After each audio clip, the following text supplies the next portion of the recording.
down. Sit down, sir. Sit down, sir. Sit down. Okay.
Shall we start?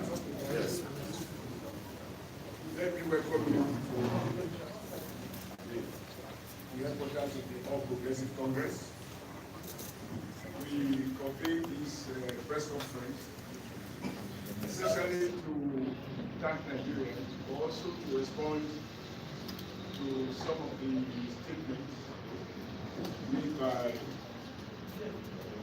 the defeated PDP candidate, presidential candidate, Atiku yesterday. First, on behalf of the Progressive Congress, we want to congratulate all Nigerians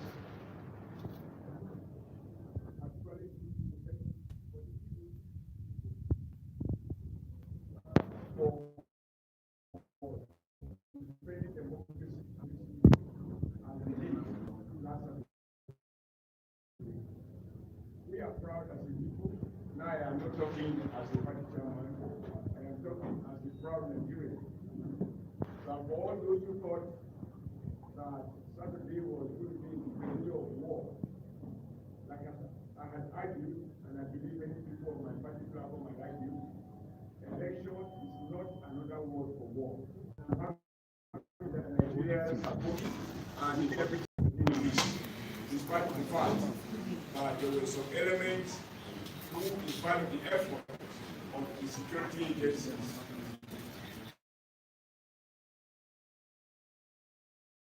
themselves in a way and in the process. Like President Mohammed once said yesterday, we join in security with faith of the families of those who lost their life, and we hope and pray that God regard their loved ones before they get to be everything. But I also believe that government must do everything possible to identify those who are behind those killings and bring them to justice. Each time, hoodlums and violent box snatchers maim and kill in trying to distort the will of the Nigerian people, and they go away without anybody being prosecuted or jailed. The culture of impunity is threatened, and the fear of the rule of law is weakened. I believe that behind those killings, no Nigeria desires to die just because he wanted to go and vote.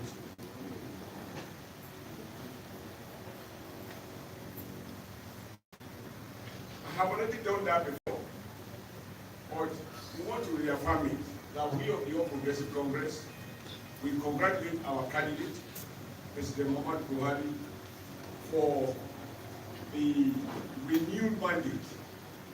I believe that what happened last Saturday was a referendum between a man of integrity and a man of doubtful integrity. And Nigerians have resolved the issue satisfactorily, and we believe Nigerians have spoken. They spoke the mind of the people of Nigeria. However, yesterday, the PDP candidate who lost and who was a signatory to this for a decision. But I found out that in this country, when you recycle lie over and over and over, and yet there's no fire at all.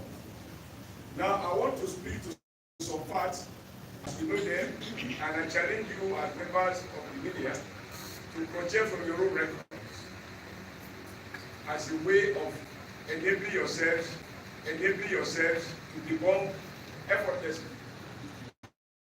the falsehood that Atiku and Abubakar tried to parrot yesterday in order to discredit what otherwise represent the very, very peaceful election in spite of those isolated incidents. And I'm happy that the international community, as well as the Nigerian observers, are unanimous that this election, and no election anywhere in the world is perfect. We have people in some parts of the Western world who are even leaders of democracy, who are conducting inquiry into how their own last election was conducted. So it's not about whether this election was perfect.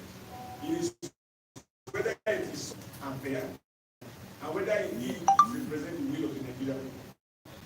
As INEC has announced, that they describe what is called locally referred to the South State or allegedly casted in favor of people. In 1999, for the election, for general election, the military government ordered the leadership of His Excellency General Abubakar Abdulsalam.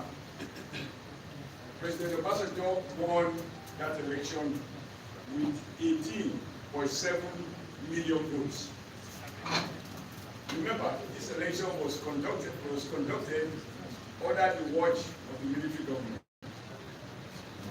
But by 2003, when PDP assumed full incumbency, and when President Obasanjo began to describe general elections as a do or die, and when Atiku Abubakar was the vice president to President Obasanjo, they catapulted their votes from 18.7 million to 24.4 million.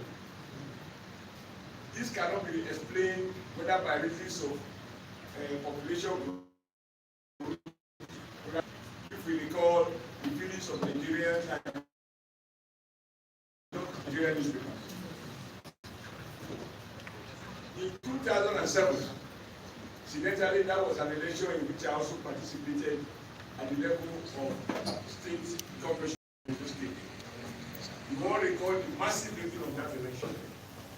And PDP was able to increase their numbers from 4 million in 2003 to 24.4 million in 2003 to 24.6 million in 2007. Elections were notified by election petition tribunal. And in my own case, I'm one of the very few candidates who went to vote and who got my mandate reviewed, and my mandate was installed through the court of law. And they just bring me up. You know, a play host. Perhaps the most, one of the most, let's say, famous or famous government. And I will leave it at that. By 2011, in the election that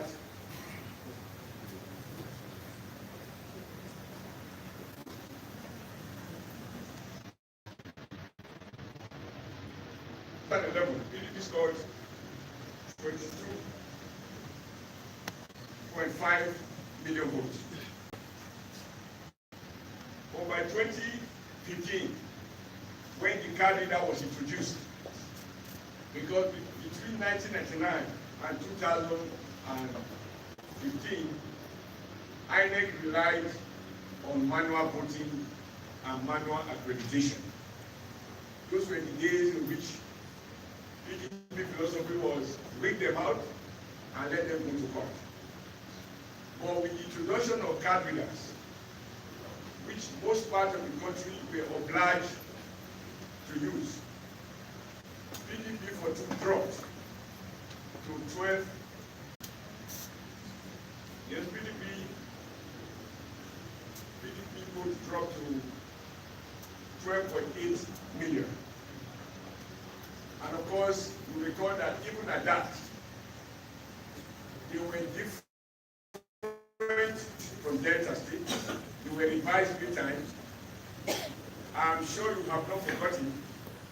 that the results from Rivers State were revised upward over and over to the extent that the professor who was the returning officer was unable to read those figures at the collision center at the in Abuja. However, because the calendar was substantially used in most parts of the country, PDP suffered a huge loss and their vote dropped to 12.8 million. And of course, in 2011, 2019, which is the correct one, PDP scored 11.1 million votes, again courtesy of the candidate. Now let us look at Buhari's scorecard.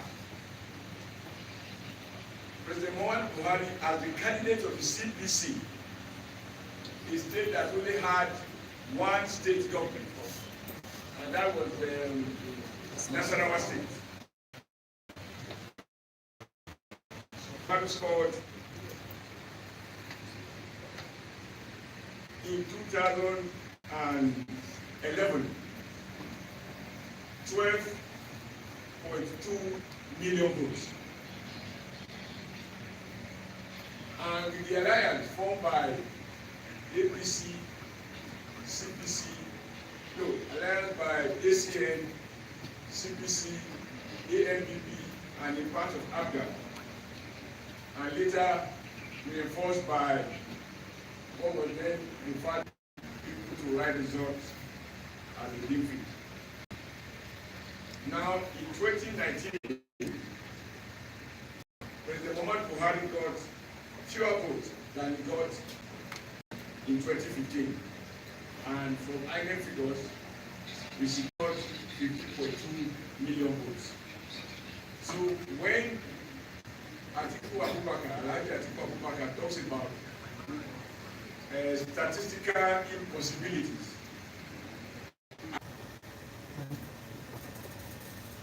the idea of periodic review of voter registration to enable those who have become 18 years and above between the past election and the last one. And everybody knows that the average population growth rate in Nigeria is averaging 3% plus minus.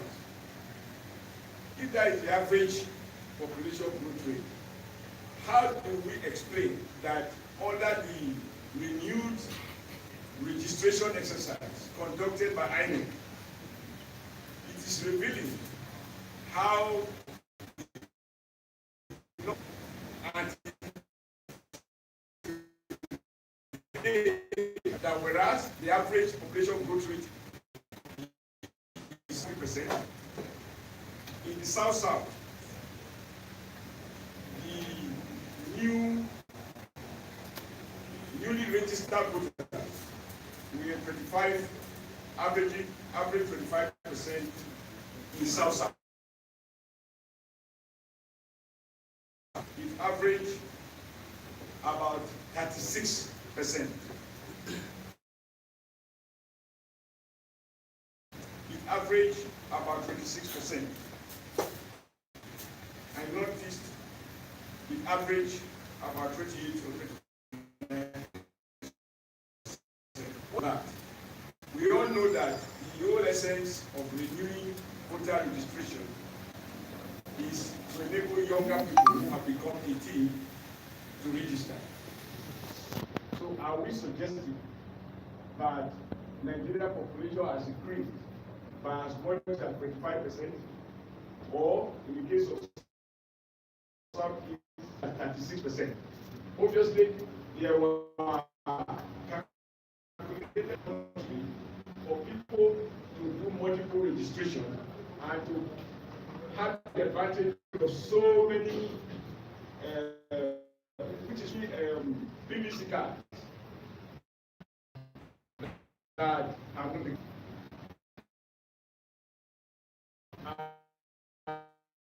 if you have bought with hundreds or sometimes thousands of BVS hands of one individual. So this explains why even when you report, as you have often done, massive turnout election, and this last election, everybody agreed that the turnout was huge. Yet, when you compare the final results, add everybody together, vote, however people voted, the total number of those who participated in the election, you will find that the average around 30% of the registered voters. So if we're going to talk about statistical wonder, there will be a lot to talk about. But let me therefore say that if only Atiku had, he would have understood, he would have been number two to suggest that votes were suppressed in the South and the Southeast, not to be able to appreciate the damage that the sought to card leaders had done to election results. Truth is, and this is something that you can compare, when we conducted the election in Anambra State, an isolated election, no governor secured 400,000 votes. And anyone who is familiar with the realities of Rivers State knows that if you conduct a free and fair election and you deny Periwinkle to come out and vote and return to the grave, it is impossible for them to get more than 500,000 votes. And yet, you recall, and I asked you to review your previous editorials and reports, where you had 99.9% voters turning up in Rivers State before the advent of Ghana. Now, that is not possible now. The same thing goes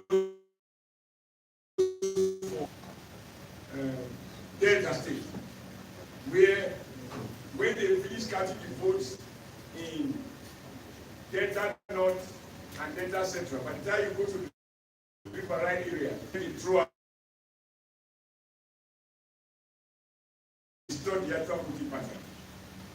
So I think rather than Atiku thinking that rigging has come to stay, and you can't understand how they rigged out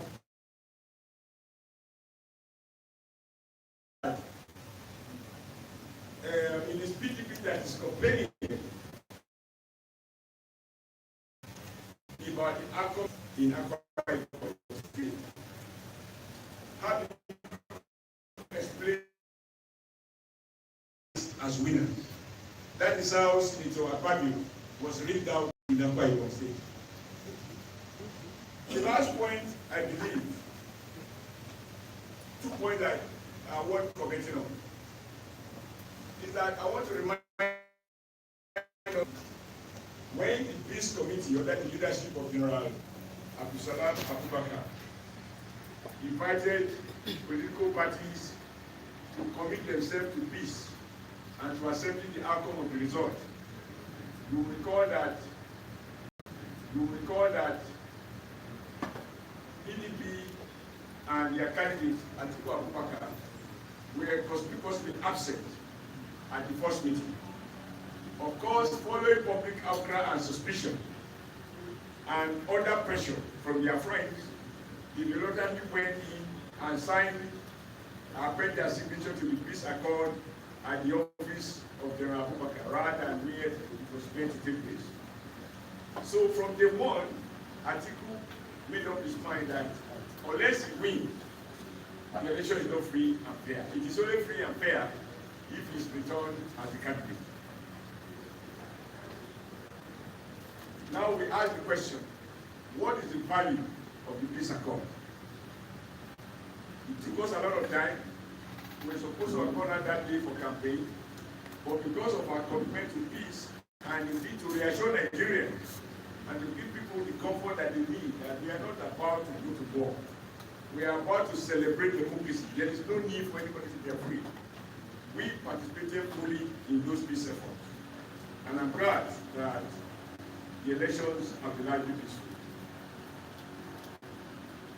Of course, watching Atiku Abubakar yesterday, he alleged that the stock market crashed or lost about 80 billion, 85 billion naira in value, just on hearing that President Muhammad Buhari has lost the election, has won the election. Now, that is twisting the facts upside down. Truth is, when Atiku start talking about his irrevocable commitment to privatize and sell NNPC, many people wondered aloud if he had not already collected deposit. When he says, even if he will die, was he going to rule Nigeria against our wish? Because democracy does not end at voting. Citizens must hold their leaders accountable for their policy choices. So when he says, even if he will die, he will sell NNPC, many believe he has already collected deposit. And so if those depositors, now seeing that it cannot be business as usual, decide to take their flight, we wish them, we don't even want them to come back. He is pleading with them, we are saying, when Atiku promised that he was going to float the naira, when he promised he was going to float the naira, those who play on hot money, who just do transactions and make way through paper transactions. Of course, on hearing that President Buhari has been re-elected, who does not believe that the naira should be floated, and not for the first time, even when he came in first as head of state, he refused this IMF prescription about devaluing the naira. Many believe that that was part of the reason there was gang up both at home and foreign interests to have him removed as head of state. So his commitment to defending the naira, his commitment to that the 43 items that have been placed on ban will and his commitment to ensuring that Nigeria consume what is produced in Nigeria and work cautiously to eliminate importation of things that we don't need. Obviously, those who were waiting in the wing for an Atiku free market regime to come on board, for them to turn Nigeria to Kalu economy, obviously the best labor intensive industry, not the financial system and play on our foreign exchange regime to make money without the business apparatus. If these are the kind of businessmen I think we're talking about, the new Nigerians who are victims of this manipulation of financial policy of our foreign exchange regime and so on and so forth, I mean, we cannot vote and we should never return. But I believe that the genuine investors who have businesses in Nigeria, who have genuine business address, who know the huge market potential, a market of about 200 million people, genuine service providers, genuine manufacturers, cannot look forward to coming to Nigeria to take advantage of our huge market. But I think it's also borders on arrogance for Atiku Abubakar to suggest that our future is tied to his presidency. Atiku is destined never to be president of Nigeria. And I had to review his character, because I keep speaking about character during the election. Leadership is about character during the election. Leadership is about character. Atiku desperation is so obvious, so desperate and free. It is on record, he challenged his own boss, President Olusegun Obasanjo, not to do a second term. And in the end, they fought naked at the market. Subsequently, Atiku became a joint SCA. I was in SCA then. We offered him the ticket. Like Father Mbaka would say, he became like a big bird, like a vulture that couldn't fly. And he lost that election. Once he lost, he returned back to PDP. He contested again the primaries against, I believe, Jonathan. Also, right. And he lost the nomination. Because he has only his interest in mind, he decamped again from PDP and returned to APC. He joined us in Lagos, roll out the dollars, and President Muhammad Buhari has to say to APC people, myself inclusive, I have no dollars to give. I do not have Intel or ITEL. I do not have foreign account. And even if I have, I will not give. All I offer is all my heart.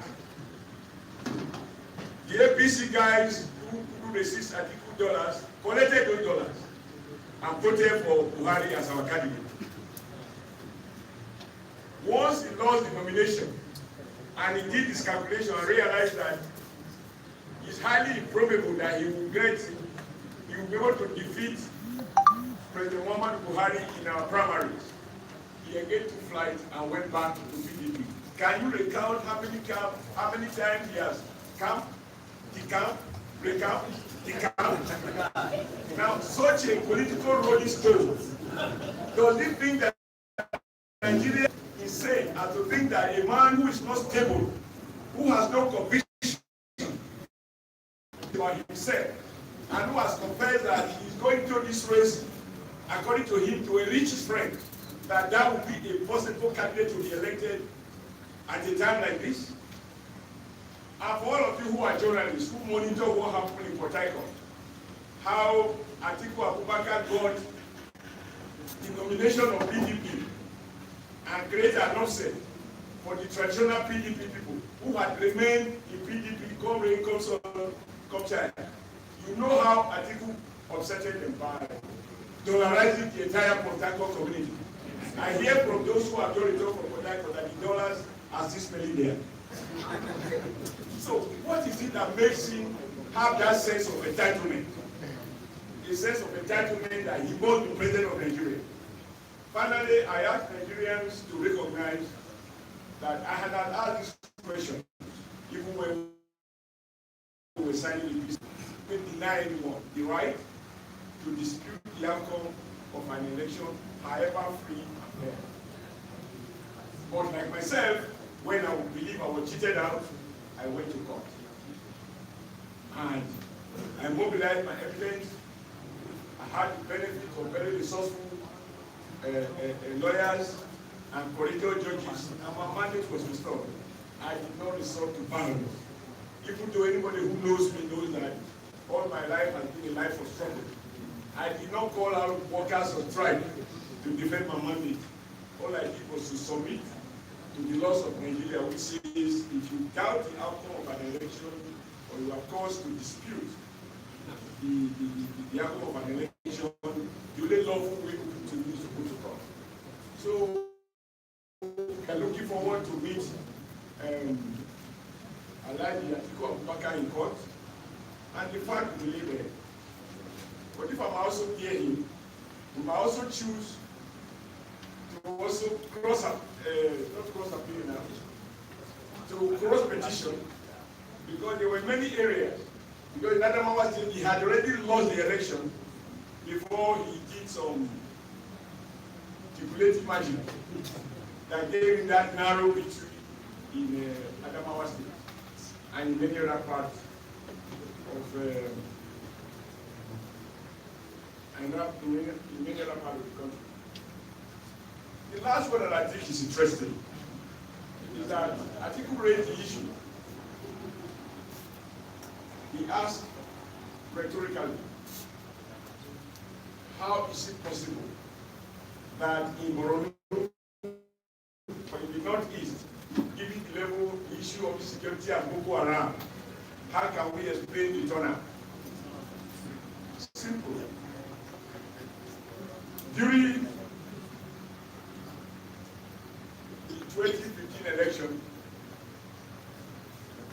President Jonathan, who was president of PDP platform, acknowledged that about 28 local governments were effectively under the control of Boko Haram, posting flag in those local government areas, and told the nation that it was impossible to conduct election in those local governments. But it is to the credit of President Muhammad Buhari And this we emphasized during the campaign, that all 774 local government areas are under the control of the Nigerian Armed Forces, and the president is presiding over 774 local governments. So Atiku has to understand that those numbers are a reflection of the substantial improvement of the security situation in the Northeast. If he's not familiar with it, it's because he doesn't visit home too often. Those who live there knows better. Thank you very much.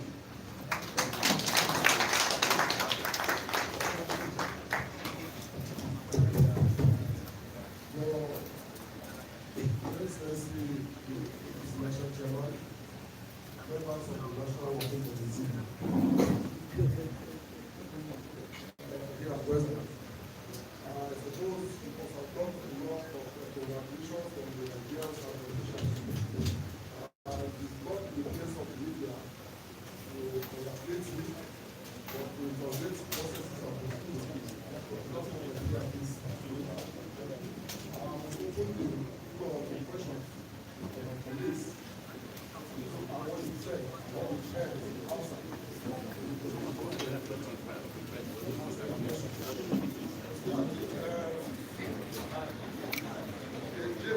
One question. The camera said would like to capture video asking questions. Especially those who are visiting the live.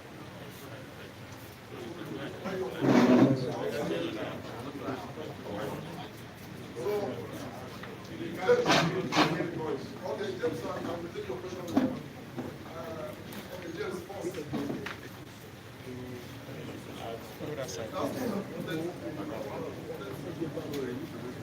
Listen, both ask questions.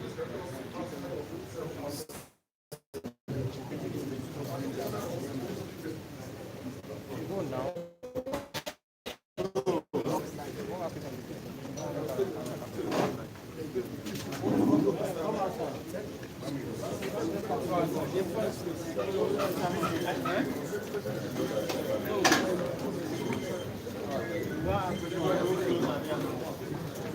Where's the camera now? Why this guy doing this?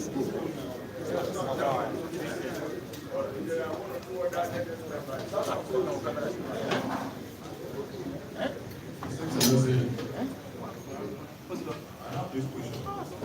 Period to the election, APC has been presented by you, accused the Nigerian National Commission of working for the So following the processes, the events, and the election, who really, or who will you say an INEC vote? Just take the questions. Yeah, take them together. Yeah. The next info.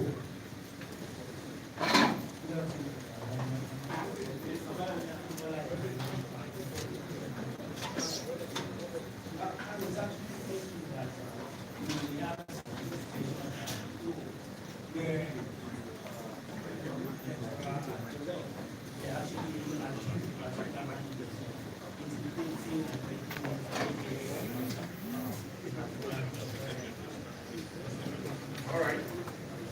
That's good. Any other person? All right, thank you very much. One thing I forgot to mention is that talking about votes in Kano in 2015.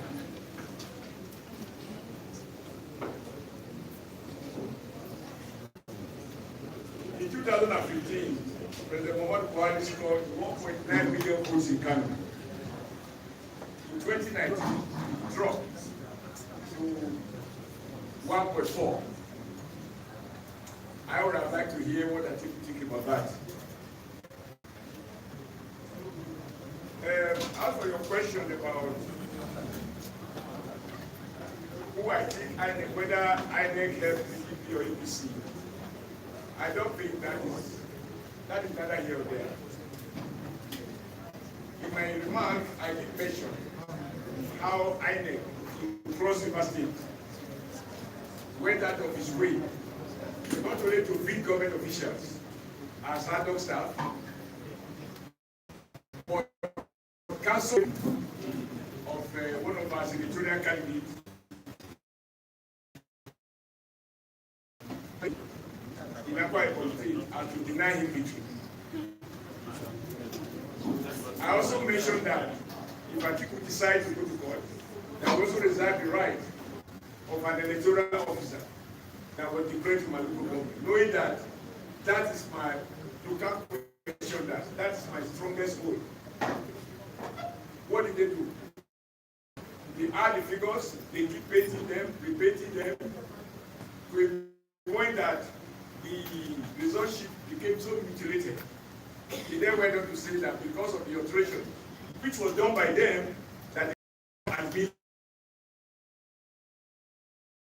they brought the Form 8A, which is the unit results, so that they can reconstruct exactly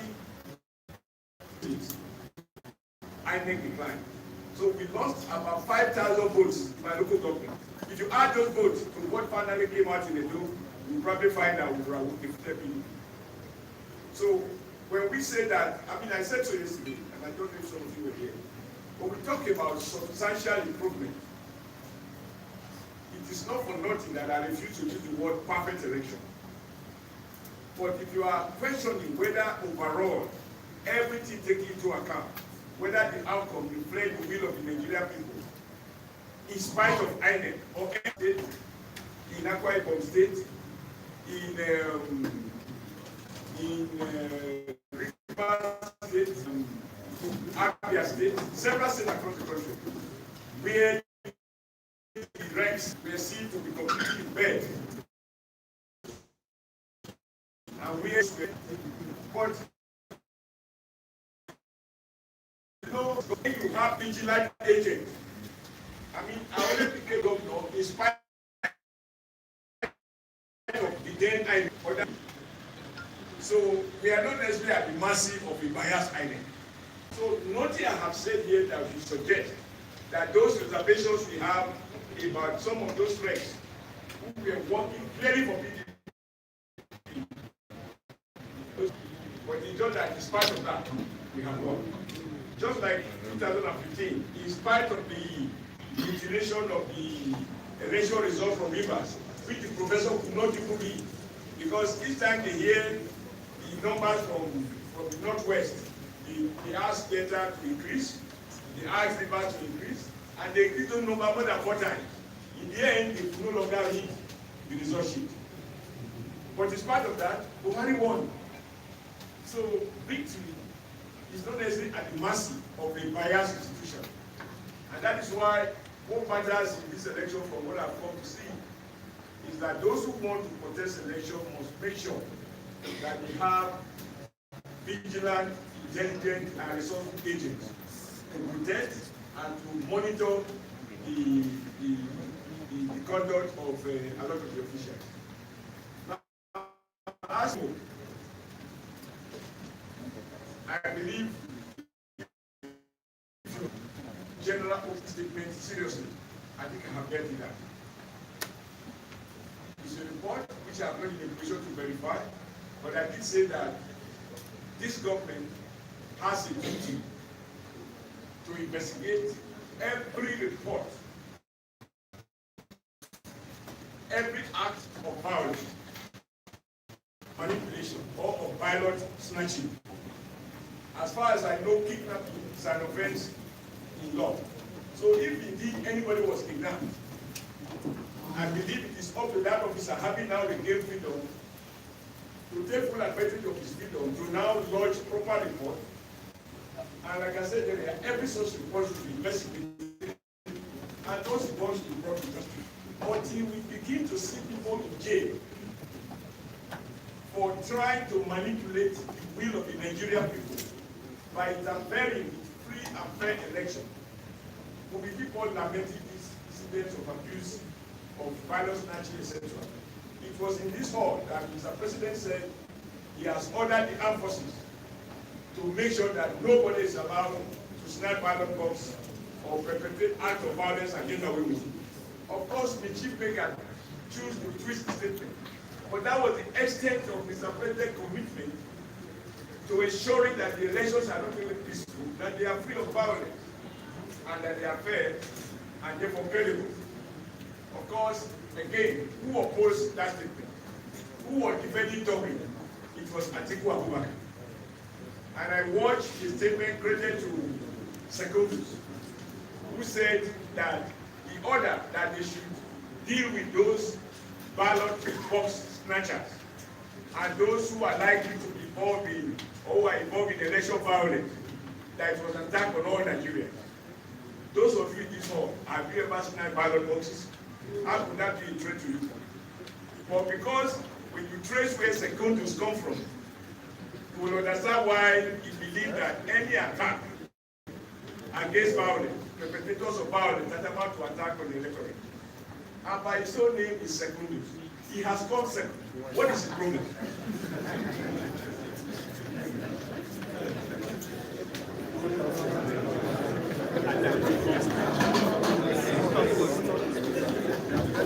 Thank you very much.